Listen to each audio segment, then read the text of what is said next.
हर हर महादेव, जय महाकाल। स्वागत है आपका कहानी मंगल चैनल पर। घर घर सबका सपना होता है। अपनी मेहनत से अपना सपनों का घर खड़ा करें। लेकिन क्या हो, जो घर खरीदा, आपको बाद में पता चले कि उस घर में एक साया है, एक चुड़ैल का साया।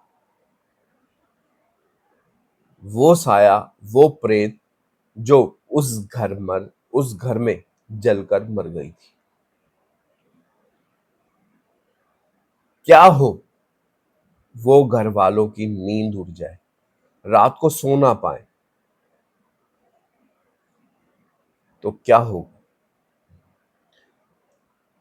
क्या किया उन घर वालों ने उस चुड़ैल के साथ, ये जानने के लिए आपको ये कहानी पूरी सुननी होगी। यकीन मानिए, कहानी बहुत अच्छी और बहुत डरावनी। तो आखिरी तक बने रहिएगा। वीडियो को लाइक जरूर कीजिएगा। आपका एक लाइक हमारे लिए बहुत महत्वपूर्ण है। वीडियो को लाइक, चैनल को सब्सक्राइब जरूर कीजिएगा और बेल आइकन को जरूर प्रेस कीजिएगा ताकि आने वाली कहानी आप तक सबसे पहले पहुंच सके। तो शुरू करते हैं आज की कहानी। एक नीरज और नीलम। एक नीरज और एक नीलम। नीलम उसकी वाइफ का नाम था। दोनों ने शादी करी। 1 डेढ़ साल बाद इन्होंने इतनी मेहनत करी, उन्होंने दोनों ने पैसा जोड़ा हुआ था। वो चाहते थे कि अपना घर ले, और उन्होंने घर ढूंढना स्टार्ट कर दिया। 5-6 महीने में उनको एक ऐसा घर मिला जो घर उनके बजट में भी था और बहुत सुंदर भी था। लेकिन जब दोनों उस घर में गए घर देखने के लिए, तो नीरज की वाइफ ने ये बात जो प्रॉपर्टी डीलर था उससे ये पूछी कि इतना सस्ता घर हमें क्यों मिल रहा। तो प्रॉपर्टी डीलर पहले थोड़ा कंफ्यूज हुआ, थोड़ा घबराया, लेकिन फिर बाद में बोला कि आप यहाँ पर थोड़ी सी दूर पर शमशान है, आपके घर के पीछे, तो इस वजह से लोग यहाँ आने से कतराते हैं।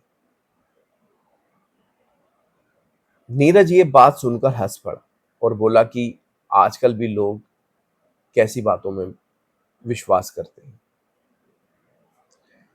अब उन्होंने वो मकान फाइनल कर दिया, ले लिया, मकान की डाउन पेमेंट कर दी और थोड़े बहुत अमाउंट का उन्होंने इंस्टॉलमेंट बनवा ली। अब उनको 1 हफ्ते बाद घर शिफ्ट करना था। घर में उन्होंने पहले सफाई करवानी थी। घर वो काफी काफी टाइम से बंद था और वो घर, काफी लोग उस घर में आए और उसको खाली कर कर चले गए। काफी किराएदार वहां पर आए। अब वो सफाई के लिए कोई सफाई कर्मचारी ढूंढ रहे थे। कोई आसपास का कोई बंदा मिल जाए जो इस घर में सफाई कर जाए, ताकि वो साफ सफाई करवा कर, पूजा वूजा करवा कर उस घर में शिफ्ट हो सके। लेकिन अजीब बात ये थी, कोई भी सफाई वाला उस घर में आने के लिए तैयार नहीं था। कोई भी तैयार नहीं था। बहुत मुश्किलों से उनको एक सफाई वाला मिला जिसने पैसे ज्यादा लिए। तो नीलम ने ये पूछा कि भैया आप इतने पैसे क्यों ज्यादा ले रहे हो।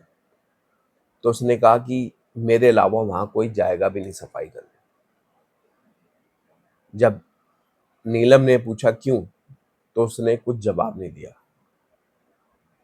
उसने पूरे उनकी घर की सफाई करी अच्छे से, और 2 दिन बाद नीरज और नीलम ने वहां पर शिफ्टिंग कर ली। शिफ्टिंग हो गई अच्छे से। उन्होंने घर में हवन वगैरह कुछ नहीं करवाया था, सिर्फ भगवान की फोटो वोटो रखी, मंदिर रखा, पूजा करी और खुद, क्योंकि ना नीरज के माँ बाप यहाँ रहते थे ना लड़की के। अब उन्होंने भगवान का नाम लेकर वहां मकान शिफ्ट कर लिया। पहली ही रात जो नीलम थी उसको बहुत बेचैनी होने लगी, बहुत घबराहट होने लगी। वो वो जैसे उठी, उसको ऐसा लगा कि दरवाजे पर कोई है जो चिल्ला रहा है, जो है कोई पुकार रहा है, कोई है जो दर्द से कर रहा है। जब नीलम ने नीरज को उठाया तो नीरज ने ये कहकर टाल दिया कि तुम्हारा वहम होगा, सो जाओ। लेकिन नीलम को नींद नहीं आई। उसको बार बार ऐसा लग रहा, देखो कोई गेट पर होता है या कोई बाहर हमें पुकार रहा होता है या कोई हल्की सी किसी की आहट होती है तो हमें सुनाई जरूर देती है। और रात के समय तो क्योंकि सब शांत होता है माहौल, उसने उसको रात को नींद नहीं आई। अगले दिन भी ऐसा हुआ। बहुत तेज तेज चिल्लाने की आवाजें, कर्राने की आवाजें, जैसे कोई दर्द में चिल्ला रही, और दरवाजे पर खटखट की आवाजें। 2 दिन तक उसको बड़ी बेचैनी रही। 2 दिन वो सो नहीं पाई। दिन में उसने नींद पूरी कर। तीसरे दिन नीरज और नीलम को दोनों को वो आवाजें बहुत तेज तेज सुनाई देने लगी, जैसे कोई बहुत तेज तेज दरवाजा पीट रहा है, कोई तड़प रहा है, दरवाजा खोलो, दरवाजा खोलो। लेकिन दरवाजा खोला तो कोई नहीं था। उनके साथ वाले रूम से बहुत तेज तेज आवाज आती। अब अगले दिन तो हद हो गई। दोनों को वो अपने सामने दिखने लगी।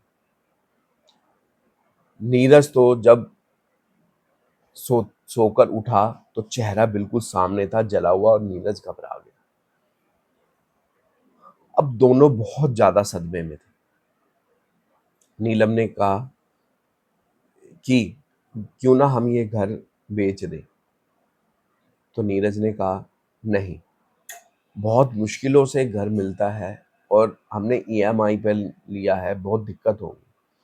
क्यों ना इसका हम सॉल्यूशन निकालें, कुछ तो सॉल्यूशन होगा।